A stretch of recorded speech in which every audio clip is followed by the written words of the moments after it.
Donc j'ai bien conscience que de vous parler d'effets transgénérationnels juste avant la pause est un peu dangereux, voire risqué, mais du coup je vais le faire quand même. Donc mon exposé va porter sur l'effet transgénérationnel d'une exposition pendant la gestation au chlordécone et pour évaluer ensuite ses fonctions sur la reproduction chez un modèle murin. Donc pourquoi on s'intéresse à la fertilité dans le cadre du chlordécone? Luc Multinier en a parlé précédemment. Il a été montré lors de l'exposition professionnelle des travailleurs dans l'usine d'Hopewell chez l'adulte et ce à de fortes doses, que les travailleurs présentaient des problèmes d'oligospermie, c'est-à-dire une baisse de la concentration spermatique dans le sperme, ainsi qu'une diminution de la mobilité des spermatozoïdes. 40 ans plus tard, il a été montré qu'une exposition professionnelle, mais cette fois-ci à des doses environnementales de contamination de l'environnement, chez des adultes qui sont nés avant l'autorisation de mise sur le marché du chlordécone, c'est-à-dire qui n'ont pas été exposés pendant la période fœtale, n'avait pas d'effet sur les paramètres spermatiques. Donc je ne peux pas parler de reproduction sans parler de spermatogenèse, qui est en fait le processus physiologique qui va aboutir à la formation des spermatozoïdes chez le mâle. Et ce processus, il a lieu dans l'épithélium séminifère, que l'on voit ici, qui est une structure très organisée, où les cellules vont se différencier de la périphérie vers la lumière de ce qu'on appelle le tube séminifère. Et ce processus, il va être divisé en 3 phases. Une première phase de mitose, où les cellules de type souche, qu'on appelle les spermatogonies, vont proliférer de façon clonale pour constituer un pool de cellules souches qui vont permettre au mâle de procréer tout au long de la vie. On a une deuxième phase de méiose, qui est une phase très particulière puisqu'elle va permettre d'aboutir à la formation de cellules qu'on dit haploïdes, avec un seul N de chromosomes. Et c'est pendant cette phase en fait qu'on va avoir un brassage du génome avec des échanges de molécules d'ADN entre les chromatides des chromosomes homologues. Et c'est ce brassage génétique qui fait que dans la salle, on est tous différents les uns des autres. Et enfin, pour terminer, une troisième phase qui va permettre de passer de cellules qui sont assez rondes à des cellules plus allongées et qui ont une forme de spermatozoïde que vous connaissez bien entendu. Alors la question posée par notre étude est la suivante, étant donné qu'on sait que le chlordécone est un perturbateur endocrinien, qu'il traverse la barrière placentaire et qu'on a montré qu'à de fortes doses, il peut induire des troubles de la fertilité. La question qu'on s'est posée, c'est est-ce qu'une exposition gestationnelle au chlordécone, mais à de faibles doses, peut induire des effets transgénérationnels, c'est-à-dire qui vont traverser les générations, et ce sur les capacités reproductives. Donc le modèle qu'on a dressé, c'est on a traité des souris pendant la gestation, qu'on appelle souris F0, ici, à des doses faibles de chlordécone qui sont de 100 microgrammes par kilogramme et par jour, qui est la dose chez la souris de Noaël, c'est-à-dire une dose sans effet nocif observable. Et ce, pendant une fenêtre critique pour la maturation des cellules germinales pendant le développement. Ces souris gestantes qui ont été traitées pendant la gestation, elles ont donné naissance à des souris mâles et femelles, donc nous on s'est intéressé aux souris mâles, les souris F1, qu'on a gardées jusqu'à l'âge adulte. Ces souris F1, on les a ensuite croisées avec des souris femelles qui n'ont jamais été traitées au chlordécone pour obtenir des souris de la deuxième génération, des souris mâles et femelles. On a gardé les souris mâles qu'on a gardées jusqu'à l'âge adulte. Et ces souris F2, on les a à nouveau croisées avec des souris femelles qui n'ont jamais vu de chlordécone pour obtenir des souris à la 3e génération après traitement. Donc vous pouvez vous imaginer que c'est des expériences qui sont très longues et très coûteuses. Et ensuite, on a regardé 2 choses. L'effet du chlordécone sur la descendance directe, c'est-à-dire sur les souris F1, donc souris dont la mère a été traitée. Et puis on s'est intéressé aux souris F3 et c'est là qu'on va regarder l'effet transgénérationnel. Alors pourquoi il faut attendre la 3e génération pour regarder un effet transgénérationnel, c'est-à-dire qui traverse les générations? Et bien parce que si on regarde un peu ce qui se passe chez la souris F0, lorsqu'on expose la souris F0, on va exposer la souris F1, l'embryon, mais on va également exposer les cellules germinales de la souris F1 qui vont donner plus tard les souris F2. Donc la première génération de souris qui n'est pas directement exposées à la molécule, c'est bien les souris qu'on observe à la 3e génération, et c'est là qu'on parle d'effet transgénérationnel. Donc la première partie de notre étude a cherché à évaluer si le chlordécone pouvait affecter un peu la première phase de la spermatogénèse, où il y a constitution du stock de cellules souches.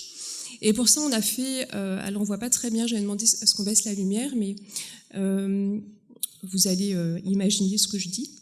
On a marqué en fait sur des coupes de tissu, soit les spermatogonies, qui sont les cellules de type souche dont je vous ai parlé, soit les cellules de Sertoli, qui sont elles des cellules somatiques, qui vont être là pour aider les cellules germinales à se différencier. Et on a compté les cellules de Sertoli et les spermatogonies. Et ce qu'on voit, c'est que le chlordécone, 3 générations après le traitement, n'a pas d'effet sur les cellules somatiques, mais par contre que le chlordécone a une baisse du nombre de spermatogonies à la 3e génération, c'est-à-dire entame un peu le stock de cellules de type souche. On s'est intéressé ensuite au ratio entre cellules de Sertoli et spermatogonie, qui est indispensable à un bon fonctionnement de la spermatogénèse. Et étant donné qu'ici on a une baisse du nombre de spermatogonies, on voit que ce ratio ici il augmente.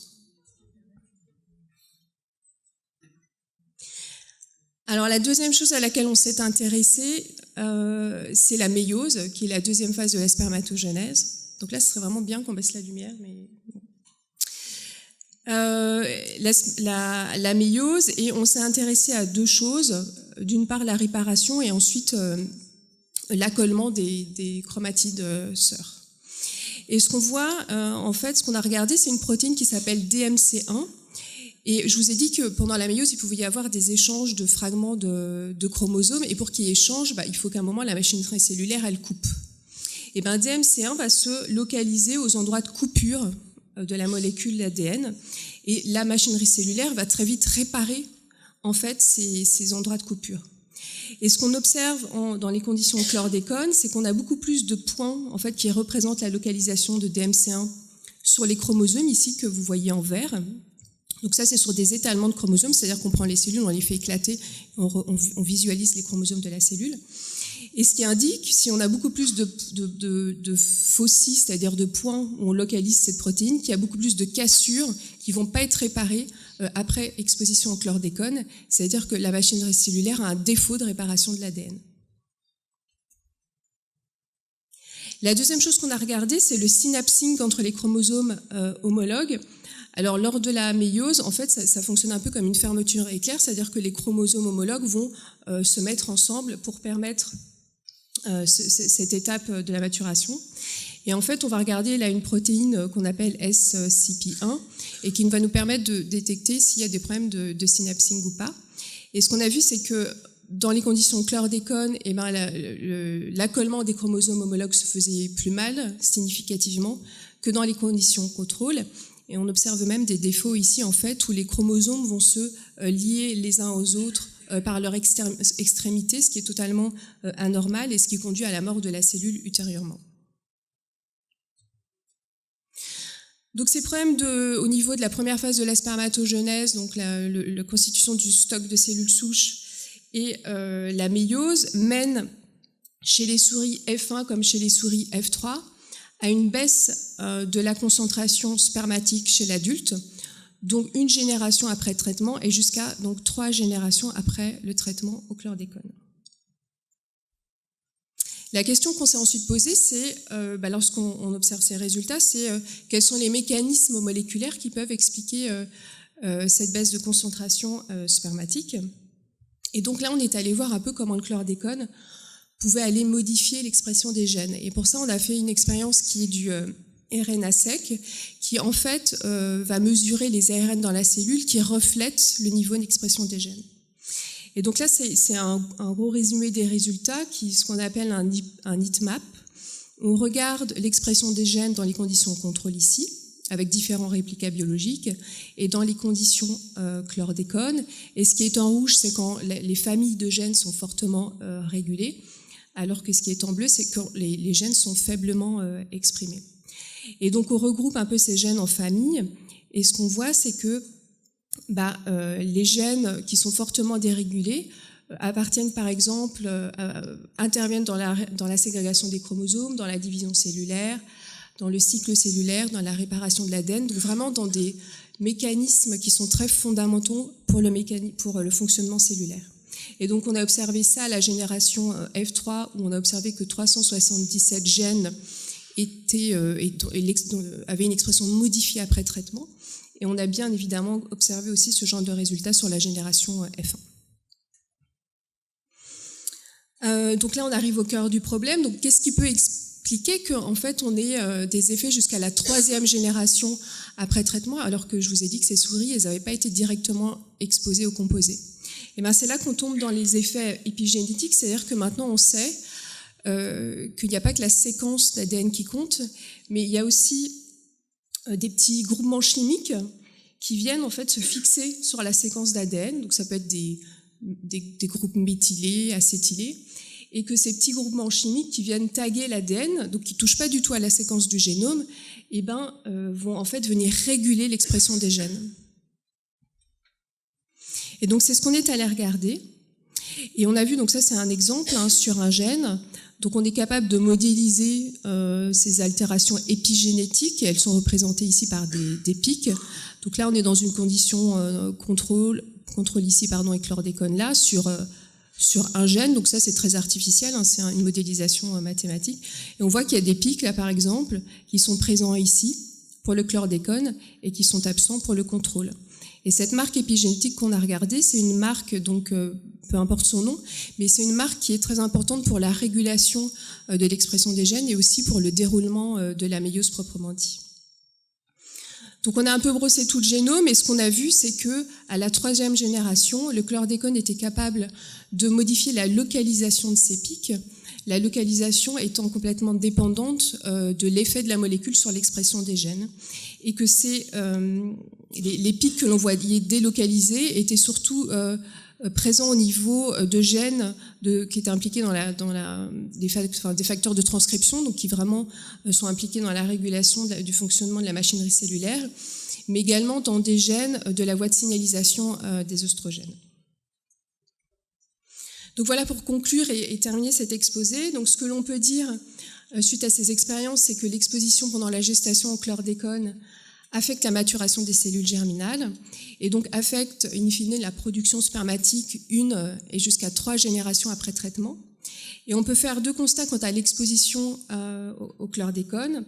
Le premier, c'est que la gestation, donc on ne parle pas de grossesse chez la souris, donc la gestation constitue réellement une fenêtre de vulnérabilité pour le développement de l'embryon et puis sa reproduction future, et que le chlordécone, en tout cas sur les fonctions reproductives, l'effet de ce composé est transmissible réellement aux générations ultérieures.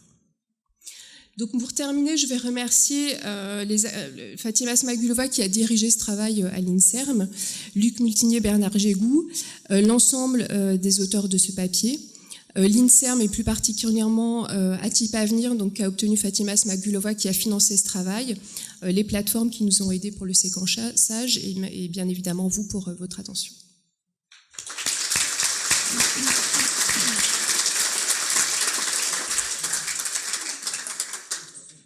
Merci Aurore. On peut prendre quelques questions.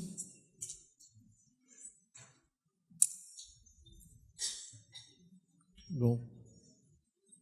Alors je voudrais déjà lever peut-être toute frustration, vu qu'on est filmé et enregistré, aux personnes qui n'ont pas pu accéder au contraste des images en fluorescence, puisqu'en fait ce sont des données qui sont publiées dans Science Report. Et puis peut-être que tu pourras les mettre sur le site de l'unité pour qu'ils puissent être accessibles au plus grand nombre. Monsieur ? Oui, Jean-Baptiste Charlier du BRGM. Merci pour la présentation. Pour moi, ça fait écho à quelque chose, c'est-à-dire que ce problème transgénérationnel, si on imagine sur la population des Antilles, en gros, pour faire court, on a une sorte de faisceau d'indices qui nous dirait que dans les années 70-80, en tout cas sur l'eau, on a eu des concentrations très très élevées, potentiellement plus élevées, même vraiment significativement plus élevées que ce qu'on a aujourd'hui dans les rivières. Donc la question est, est-ce que ce qu'on voit aujourd'hui dans les études Timoun ou dans les études que vous menez, est-ce que potentiellement on aurait un effet, enfin, plutôt la question c'est quel effet ça pourrait avoir si ce que je dis a existé? Est-ce qu'il y a une surexposition des populations, et si oui, est-ce que c'est quelque chose qu'on peut mesurer, qu'on peut étudier, quoi? Voilà, c'est un peu... Alors ça, c'est plutôt aux épidémiologistes de répondre. En tout cas, ce que je peux dire, c'est que la reproduction, comme les phénomènes épigénétiques, sont des mécanismes qui sont très conservés chez les mammifères. Donc je vois pas pourquoi ça serait impossible. Après, en termes, ce qui est toujours difficile, c'est de relier une cause à un effet, et c'est après aux épidémiologistes de mettre en œuvre ce genre de suivi pour répondre à votre question. Mais j'ai pas la réponse.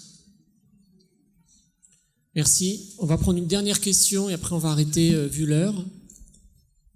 Madame. Oui, vos études ont porté sur des souris.